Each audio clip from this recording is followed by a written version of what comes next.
The Jewish problem is when the Jews accept that something about them is indeed problematic. And we spoke about it: capitalism, banking, Palestine, Hollywood. Can you think of anything else? Music industry, jazz industry, New York Times, media. A lot of times, Jews accept that something about themselves is problematic. When this happens, something interesting happens. They invent what I called a satellite Jewish descent. Yeah? Very clever concept. So if this is Palestine, this will be JVP. Yeah?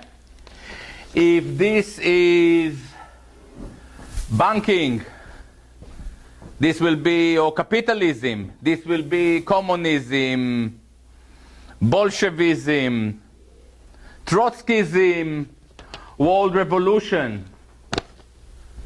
What else did we mention? Media, New York Times, Democracy Later, Democracy Now, you call it. Yeah? Amy Goodman. Or Paul Jay, Real Jews, Real News. Yeah? They talk about everything except the most important things. Quite clever.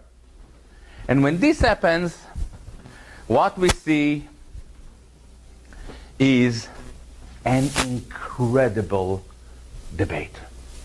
They fight. And when the Jews fight, they fight like no one else. They don't really harm each other. Even I'm not a Jew anymore, but nobody tried to kill me. They just wanted to show, to make you go and realize how outraged they are by what I'm saying. But here I am, I'm alive. They could easily kill me. You can go on my website, you see where I am. I'm not fat, by the way, I'm just its armor. All right? They fight like no one else. JVP and the Zionist, AIPAC and the United Against AIPAC, bunkers and Bolsheviks, and this is how it works. This is, until now, nothing was uniquely Jewish about it. The fact that Jews fight between themselves is normal. It's the debate between hegemony and dissent. More than that, it's not conspiratorial. It's ethical. The fact that a Jew feels embarrassed by Wall Street is normal, it's ethical. The fact that a Jew, a New York Jew, feels embarrassed, Max Blumenthal, by by Israeli brutality, is normal, it's ethical. Thanks God for that. It's not conspiratorial. This is where the problem starts. The problem is not the Jews. You are the problem.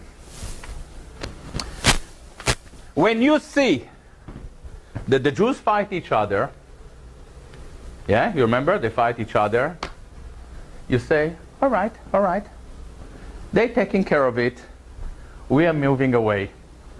When you see that Jews deal with their problem, you drift away from the debate, you set yourself on the parameter, you form a new theater, you watch the debate,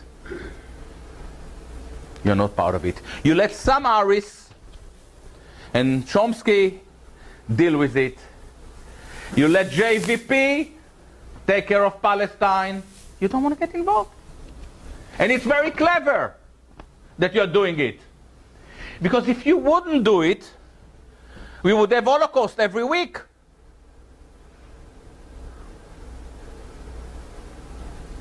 And you don't want to have Holocaust every week. It's a lot of hassle to gather the Jews, to send them away, and then gas or no gas. It's a lot of mess. And then revisionism and to deny. It's wow. It's better to do it every 70 years or 100 years. And guess what? The Jews were so attached to their own suffering, they loved the Holocaust. They put a memorial within 3 years, probably there will be a memorial in every street in Manhattan. The Jews love their Holocaust, but they don't like it once a week. They also want it every 100 years, every 70 years. And why? Because as much as they love the Holocaust, they really love the time in between. In the time in between, you feel guilty, you are subject to pressure, there is reparation money, there is political lobbying, there is victimhood. This is what we call symbiosis. This is how we create a symbiotic relationship. You move away, you sit on the parameter of the discourse, you let the Jews fight between themselves. The element that sustains this regime, the post-political condition, is called political correctness. Many of you have heard me talking about it before. What is political correctness? Political correctness is politics that doesn't allow political opposition. Politics that doesn't allow political opposition is called tyranny or dictatorship. But in the case of political correctness, it is far worse, far more dangerous. And why? Because it is self-imposed. It is small evil planted in each of us that start to censor us as soon as we think freely.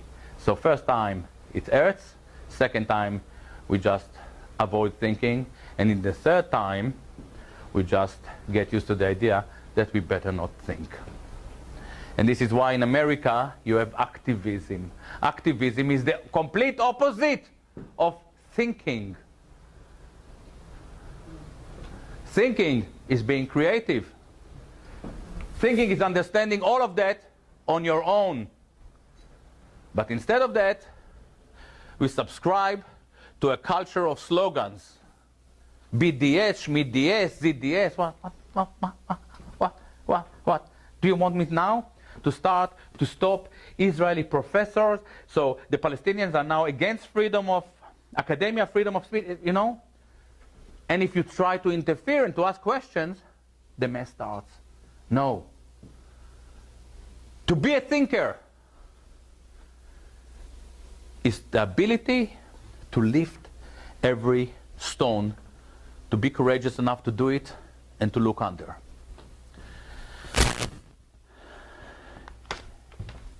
We owe it to ourselves, but we also owe it to the Jews. And why? Because they don't do it for themselves. And they get into trouble. Their history is a chain of holocausts. Why? Because they indoctrinate you to sit in the periphery of the discourse. Speaking openly against all odds is the remedy of the doomed situation we brought ourselves into. Thank you.